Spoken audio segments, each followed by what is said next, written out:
Good morning, everyone.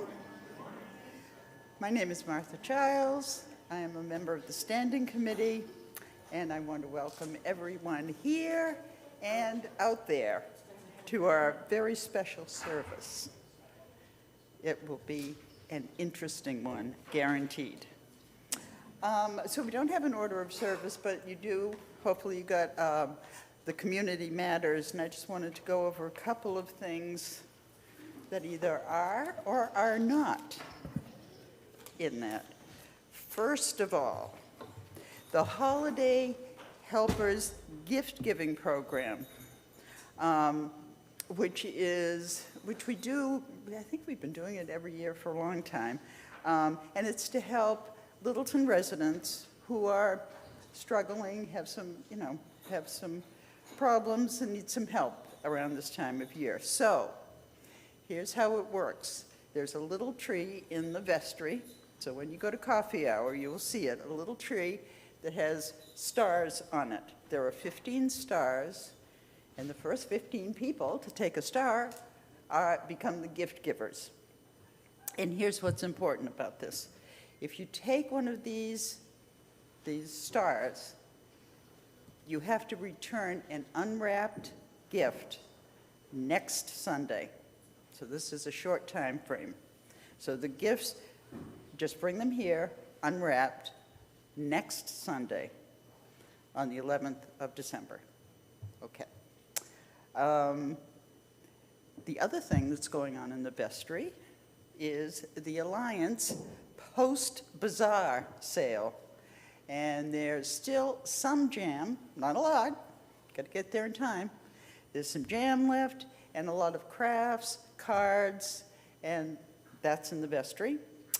And also, we're starting up again the Loaves and Fishes donation box. And what we decided to do, it's going to be local. We have two boxes. One is out near the name tags, and the other is by the side door. I don't know what to call that door. By sort of the entrance table near the stairs. So two places you can deposit non-perishable foods, and Bill Dustin will pick them up and deliver them to Loaves and Fishes. Let's see, anything else? So be sure to come to the vestry for fellowship and other things today.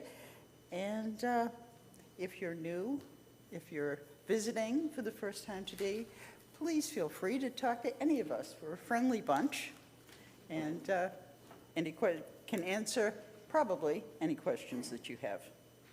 And finally, please remember to silence your electronic devices. And here we go.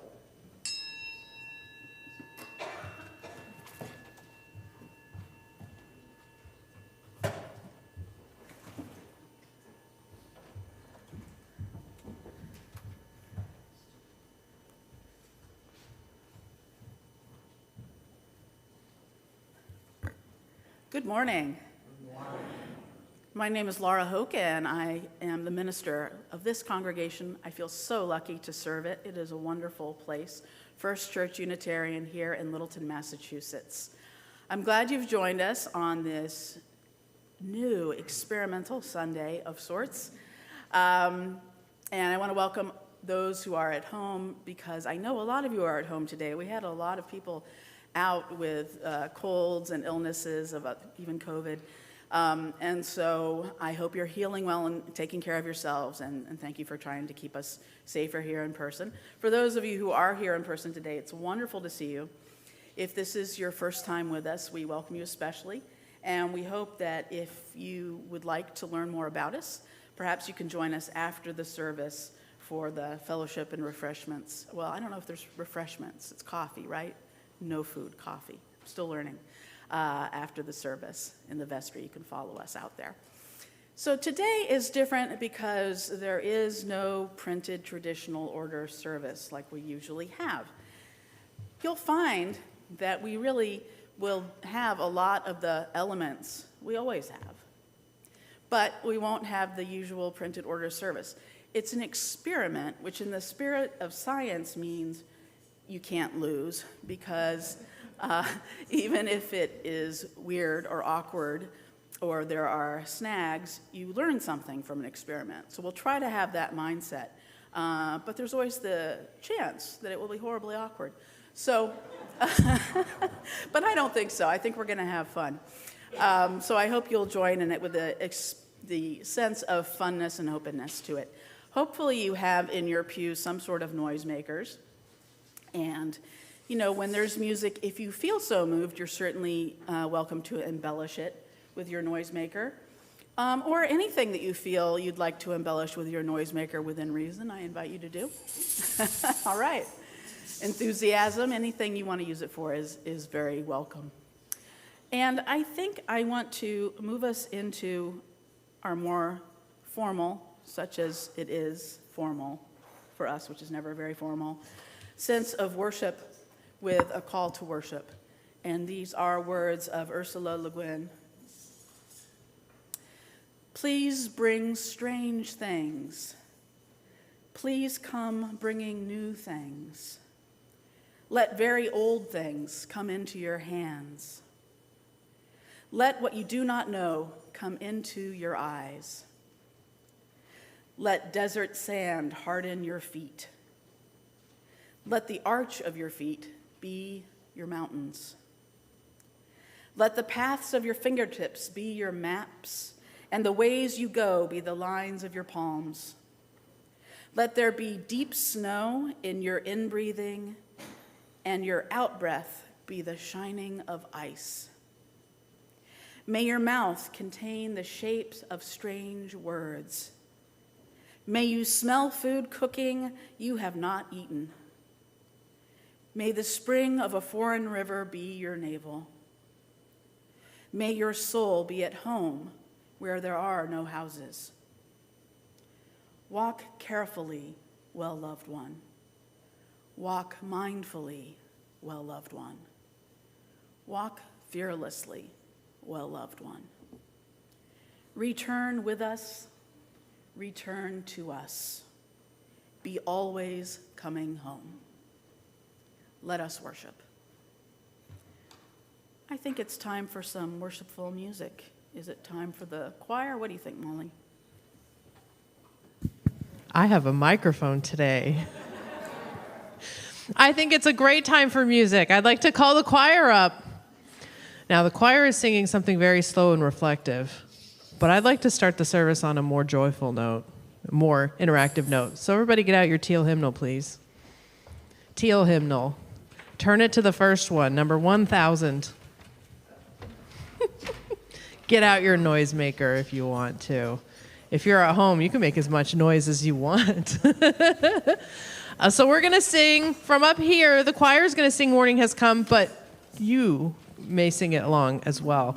If you want to stand up, please stand up. If you want to lift your spirit up, lift your spirit up. We're going to do Morning Has Come, and then we're going to take that high excitement and bring it down a little bit and sing a very serious anthem. Our very serious anthem is about, the subtitle is A Nun Taking the Veil, about a woman's decision to become a nun and dedicate her life to studying the works of God, and it is very serious. So here's a nice juxtaposition musically. We'll start with hymn number 1000, and then we'll sing our anthem for today.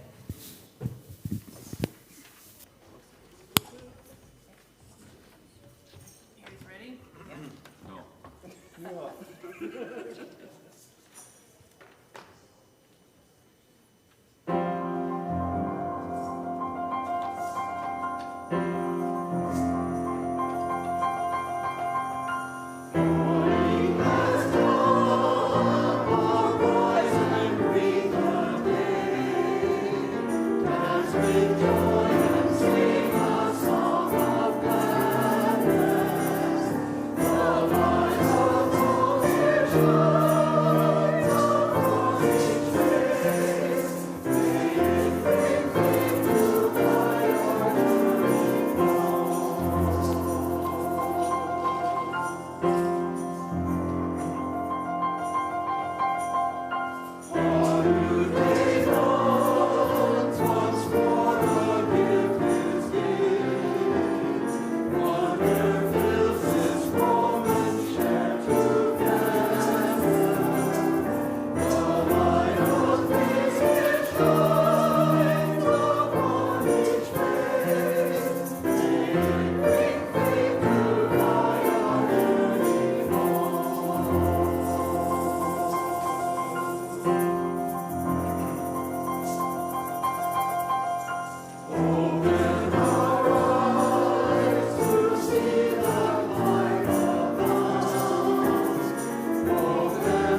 I'd like to invite Isabel to light our chalice this morning, a traditional part of each service.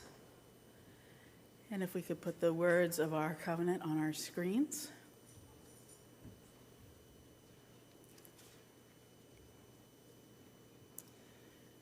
Please join with me in saying the words of our covenant. Love is the spirit of this church, and service its law. This is our great covenant, to dwell together in peace, to seek the truth in love, and to help one another.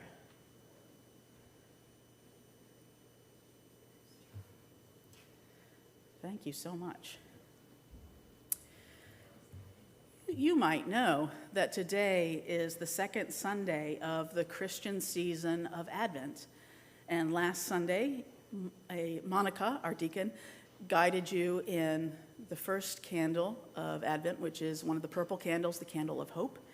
Today, we light the second candle for peace. So I wonder if I could have a volunteer to light the first purple candle of the Advent wreath down there, and the second one just to its left. Anyone feeling brave? All right. Thank you.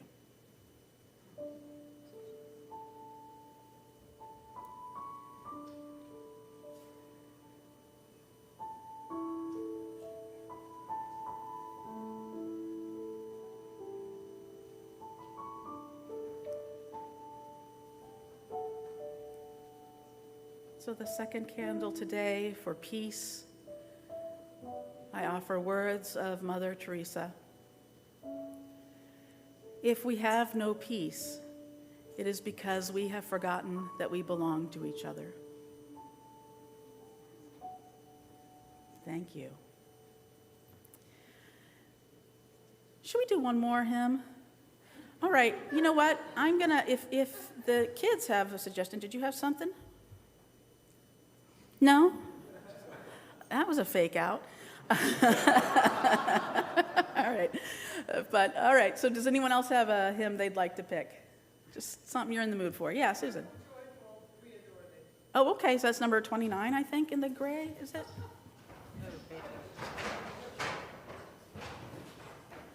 Yep. All right.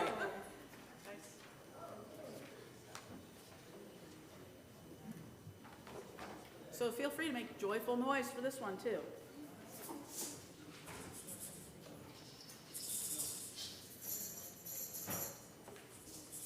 I'm going to go back to Oregon. Okay. Bye. Molly's going to get to Oregon. This is cool. We're getting serious here. Some Beethoven's. Cool. All right.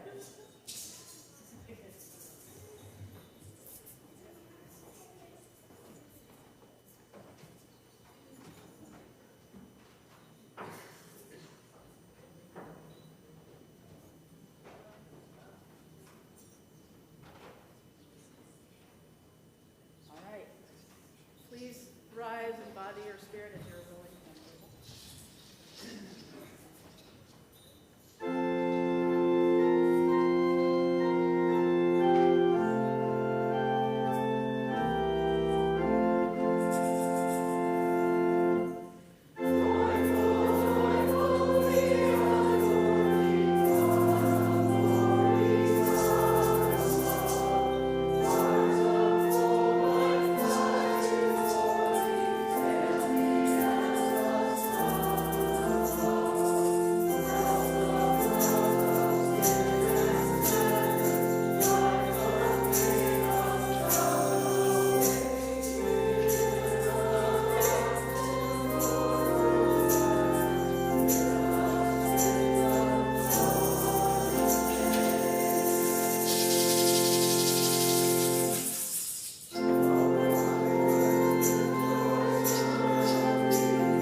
be seated.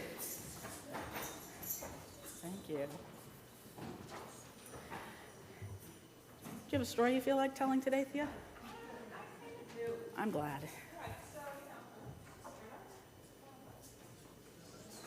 No, I'm going to have to stand, I think. So, I thought I would try something different also. Uh-oh. It's on. It's just moving. All right, can you hear me? Oh. Okay. Okay, hon, you need to move, please. All right, so, oops. You know how things work at home and then you take them somewhere and they stop? Could happen. I'm going to read the story of The Blind Man and the Elephant, but this is a James Baldwin version, which I have kind of updated just with pronouns and didn't make it all male, because, times change. So, there once were 6 men who stood by the side of the road, well, actually 6 people, and they stood by the side of the road every day and asked people who went by for money. One day they heard the sound of many people along the road and called to find out what was happening. A woman told them that an elephant was being brought down the road to work in a nearby forest. They had often heard of an elephant, but they had never seen one. Well, how could they? They were blind. They asked the woman to tell them when the elephant was getting closer. She told them when it was near, and they walked out to the side of the road. Well, they're going to stand here. Stay. Oops, there we go. And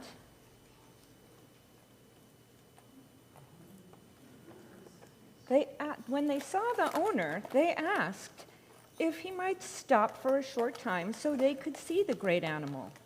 They could not see it with their eyes. Oops. But they could not see it with their eyes, but they thought by touching it with their hands, they would learn what it looked like. The first one happened to put his hand on the elephant's side. Well, I know an elephant is just like a wall. And he went back and told everyone, it's exactly like a wall. The second one felt the tusk on the side of the elephant's mouth. My brother, they said, you are wrong. It is not like a wall at all. It is round and smooth and sharp and has a point at the end. It's more like a spear if it's anything at all. The third happened to take hold of the elephant's nose. You are both wrong, she said. Anyone who knows anything can see that the elephant is like a fat snake. The fourth one reached out and put its arms around the elephant's legs. Oh, how blind are you? It's very clear that he is as round as a tree. And the fifth person, who was very tall, happened to reach the elephant's ear. Even without eyes, you should be able to tell this animal is nothing like the things you name. It is big like a fan. And the sixth person, who was very old and slow, took some time before they could get to the elephant at all. Oh, and then he took hold of the animal's tail. You foolish men, he cried. You can't be thinking right today. This elephant is not like a wall or a spear or a snake or a tree. It doesn't even look like a fan at all. Any man who sees it at all must know it is like a rope. Well, the elephant moved on. And the 6 blind people sat on the side of the road all day and talked to each other about what they thought it looked like. They could not agree and called each other bad names for thinking differently. Each believed that he knew the answer, but all were wrong because they only knew part of the truth. People who have eyes sometimes act just as foolishly. Thank you.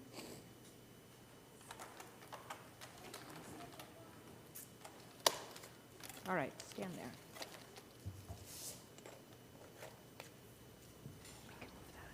Thank you.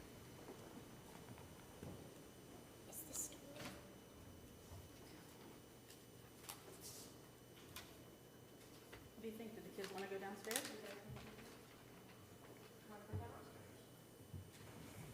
All right. Let's put the lyrics of our Song of Blessing up on the screens.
I want to tell you a story about where I was on August 12th, 1984.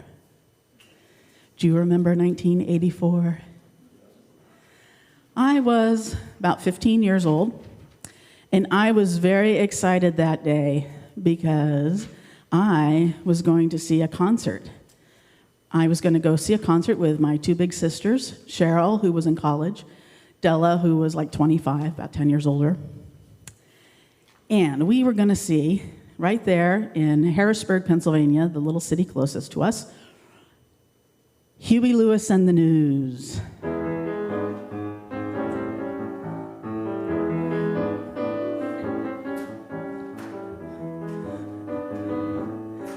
Yeah.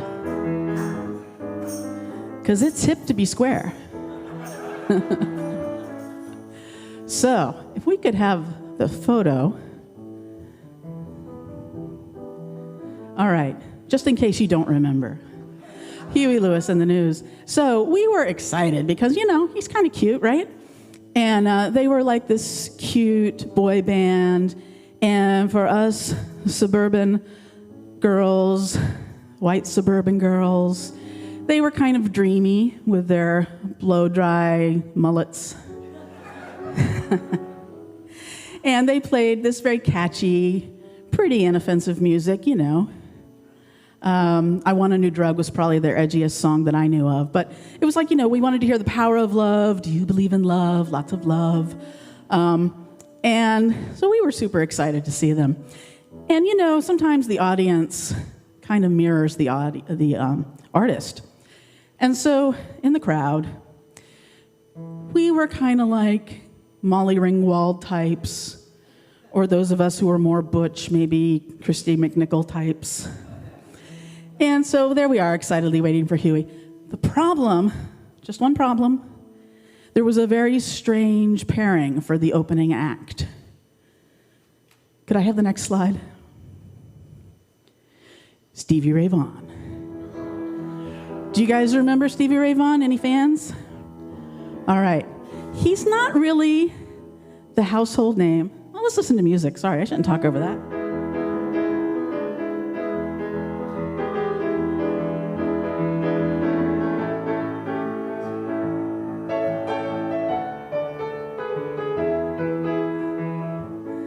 Yeah, so Stevie Ray Vaughan, he's not really the household name like Jimi Hendrix or Eric Clapton, but he probably should be.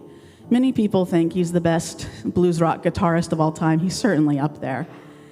And again, with the audience mirroring the artist.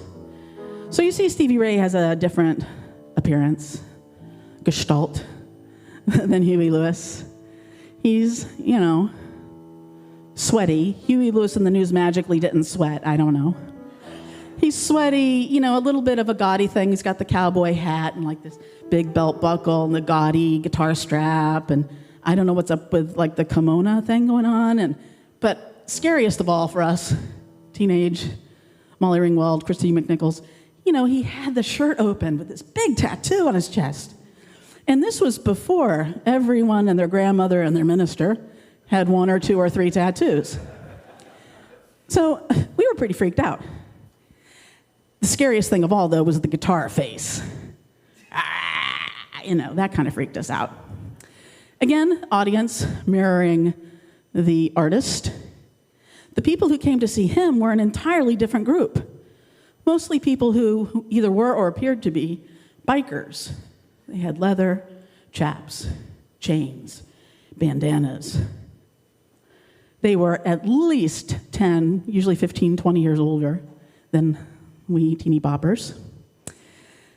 And they scared us, too.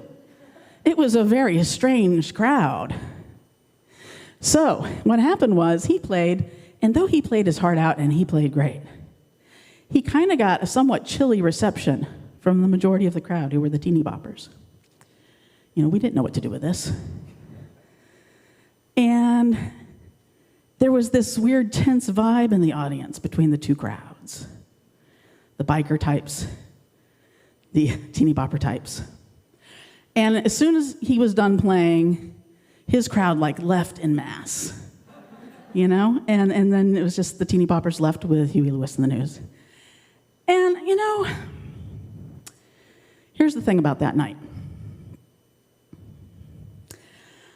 I remember almost nothing specifically about Huey Lewis in the News other than I enjoyed it.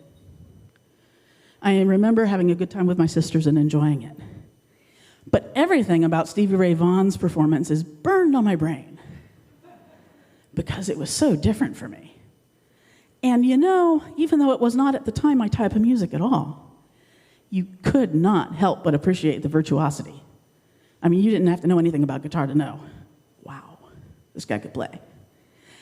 And so it began an interesting journey for me.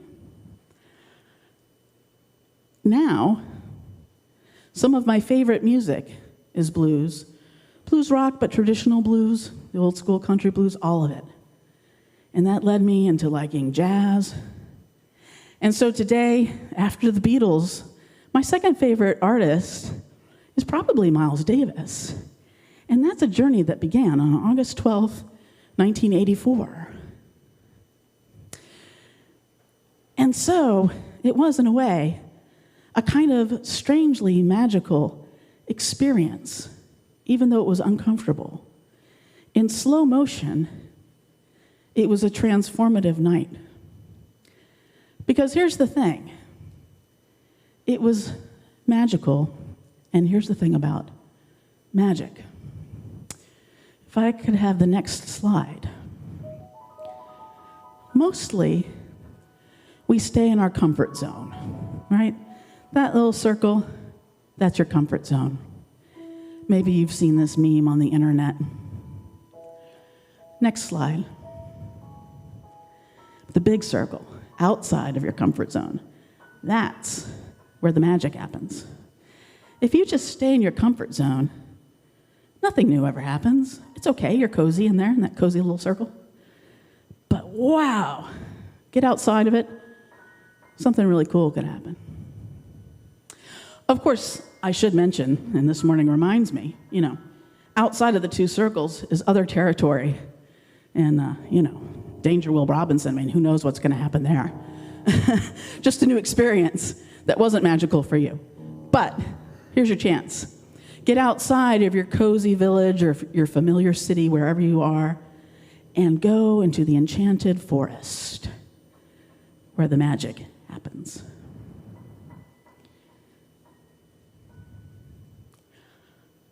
I think I'm going to pause here for our offering. This congregation is self-supporting. We rely on the generosity of members and friends to do our ministries here within these walls and in the community beyond them. So if you have some treasure to share with us this morning, we will gratefully accept it. It's our tradition during the offertory, while Molly's playing, if you wish, to come up and light a candle silently for a joy or concern that you have. This morning's offering will now be given and received in grateful appreciation.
Do we need some help back there?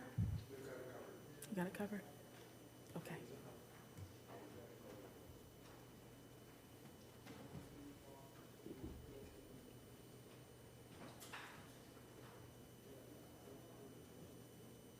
Did you want to say something?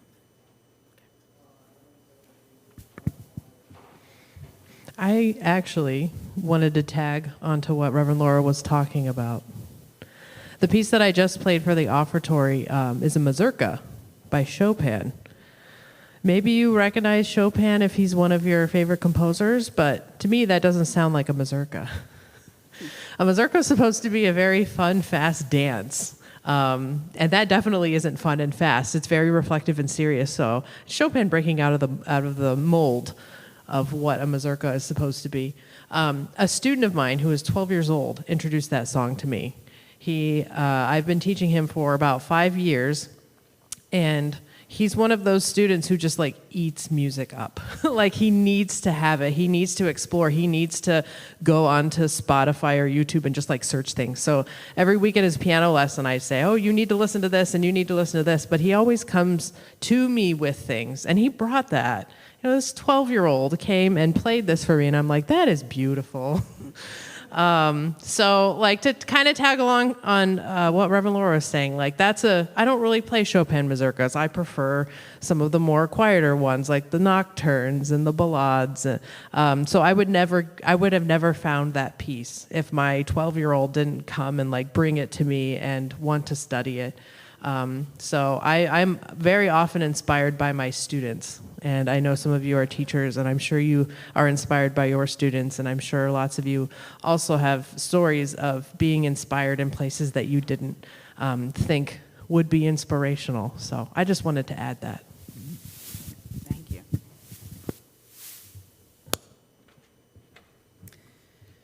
So this whole idea of going into the woods, this enchanted forest, beyond the familiar place where you usually live or stay. It's a bit like Joseph Campbell's hero's journey.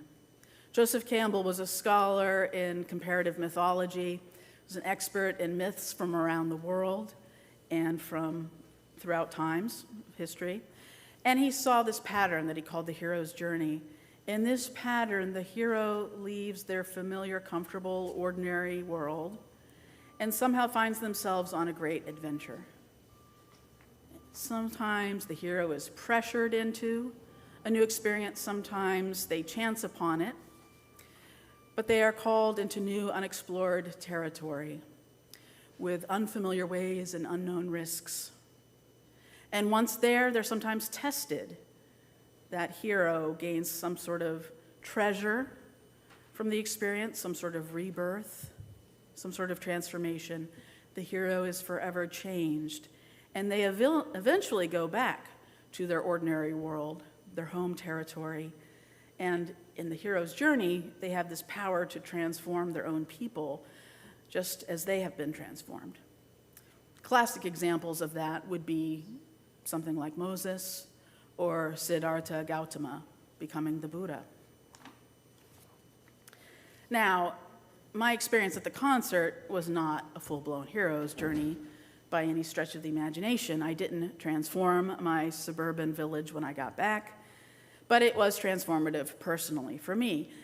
In a time in my life when, like so many teenagers, music was so important to me, so important to my own identity. And it was mind-expanding and mind and attitude-altering at this time in my life where I was particularly peer-pressured and was in a particularly homogeneous and sheltered world. So there is a magic in exploring strange new worlds and seeking out new life and new civilizations and boldly going where you have never gone before. And even leaving that comfort zone behind, you're bound to have a memorable experience. Maybe much more.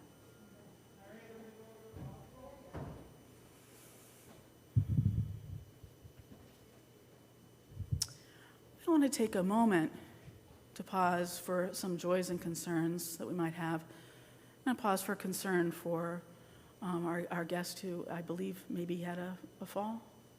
Okay, and she's getting some help. So let's hold her in our thoughts and I hope that she gets the help she needs and that she'll heal well from any injuries that she might have sustained. So we'll think of her today. Are there any other joys or concerns that we might have with us this morning to share?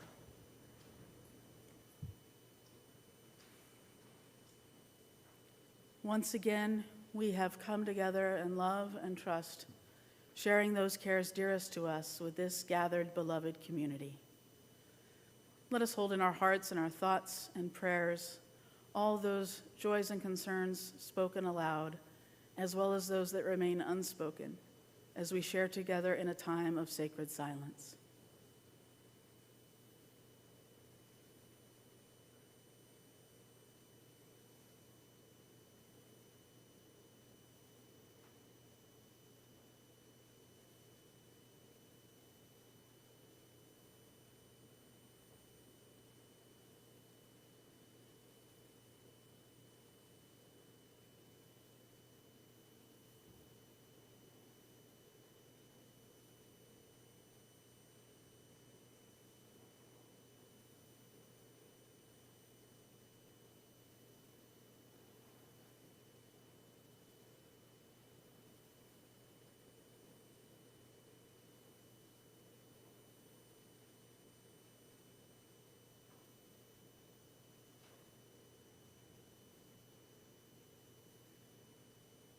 Amen, and blessed be. Let's sing number 83 in the gray hymnal. And you can remain seated.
There are different ways to explore new worlds. There's an old episode of the show Cosmos where Carl Sagan talks about books as a way of exploring new worlds. What an astonishing thing a book is, enthused Carl Sagan. You're inside the mind of another person. With a book, someone, the author, can speak clearly and silently across the millennia, directly to you, the reader. Books can bind together people who never knew each other. Sagan says, a book breaks the shackles of time. A book is proof that humans are capable of working magic. One book that's proof to magic for me is one I read for the first time recently, actually, called, I know you've heard of it, Don Quixote, written by Miguel de Cervantes in the early 17th century. It's hilarious. Have you ever read it? It's like a 17th century Monty Python movie. If you've read the book, you know that Quixote is famously tilting at windmills. He has these delusions of grandeur, and it's pretty comical. But the essence of his quest is to leave his comfort zone behind and reach the unreachable star. You might remember the song, The Impossible Dream, from The Man of La Mancha, a song from the musical. It was based on Don Quixote. And the song is sung in a point in the musical where Don Quixote is trying to explain his yearning to go on what is really a hero's journey. He wants to fight the unbeatable foe. And that is his quest, to follow that star, no matter how hopeless, no matter how far.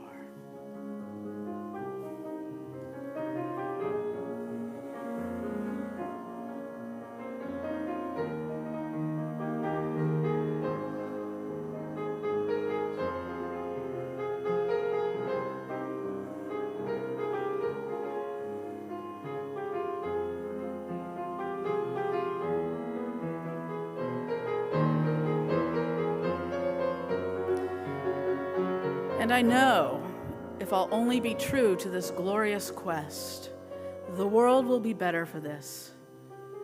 That one man, scorned and covered with scars, still strove with his last ounce of courage to reach the unreachable star.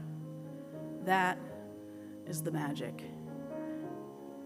And the book was pure magic too.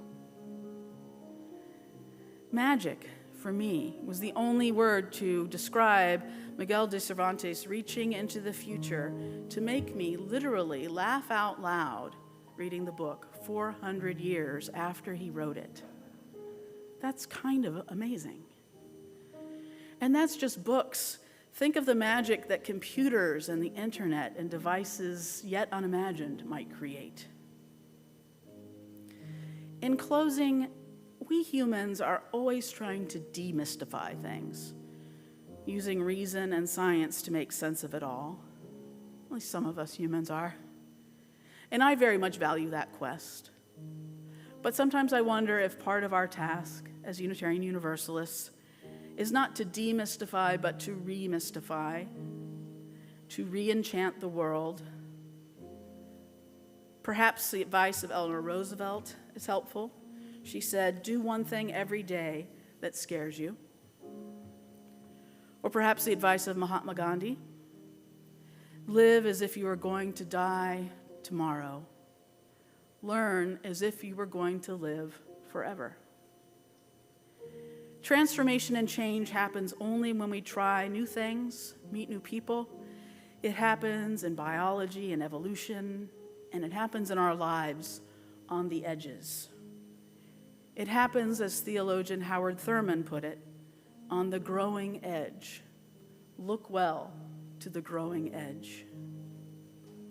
Like Don Quixote, may we be called to the new, to that growing edge. May we be the ones bringing strange things, new things back home.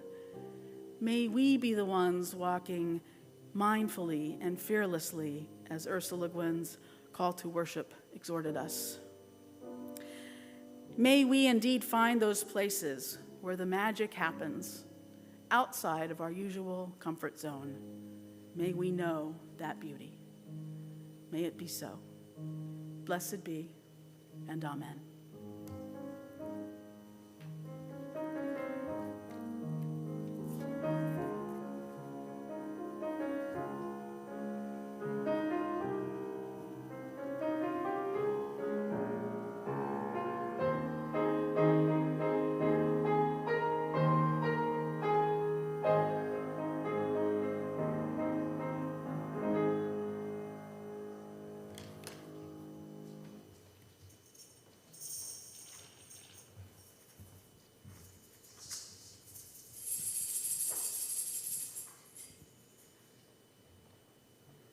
invite you to rise in body or spirit for closing words.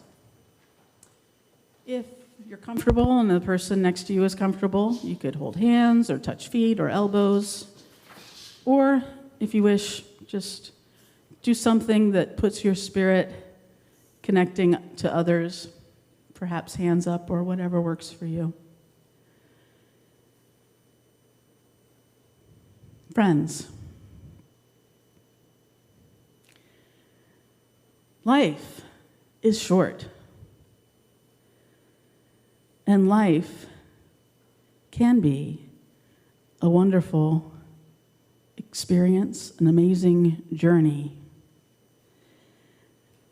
But it won't happen if you don't take that first step. It won't happen if you don't leave your home and find your soul where there are no houses, as Ursula Le Guin put it. May we find magic outside of our comfort zone and in entirely unpredictable ways. And may we share what we have learned with others. May it be so. Blessed be, and amen. Please be seated.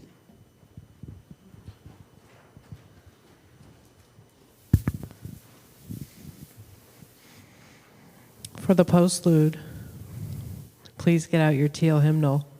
You can sit and enjoy and listen, or you can join in if you'd like. I'd like to do 1007. That's "There's a River Flowing in My Soul." You don't even need the music, I suppose. The words are, "There's a river flowing in my soul, and it's telling me that I'm somebody," right? And as we do the repeat, we change the word soul. It's soul, heart, mind.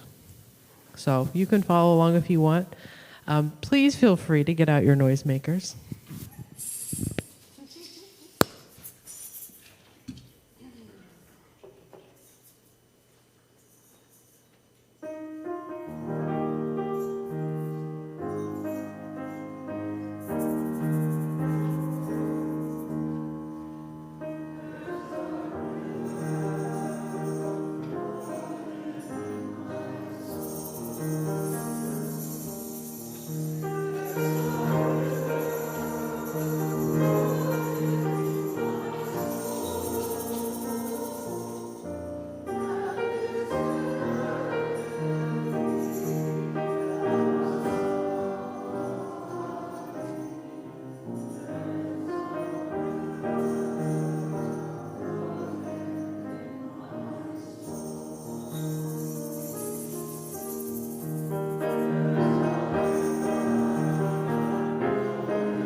Hi, everyone.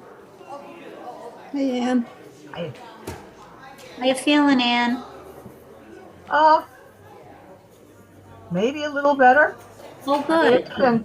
it's been a slow process. Um, but I mean, again, as long as I don't move, I'm okay. Oh, no. That doesn't sound good. But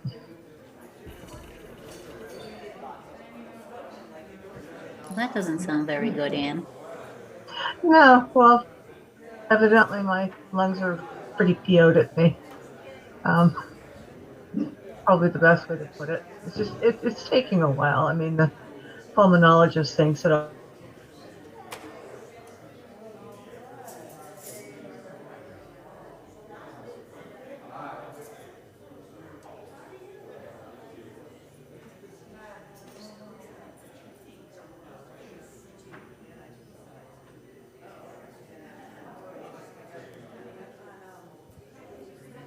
Oh, you killed it.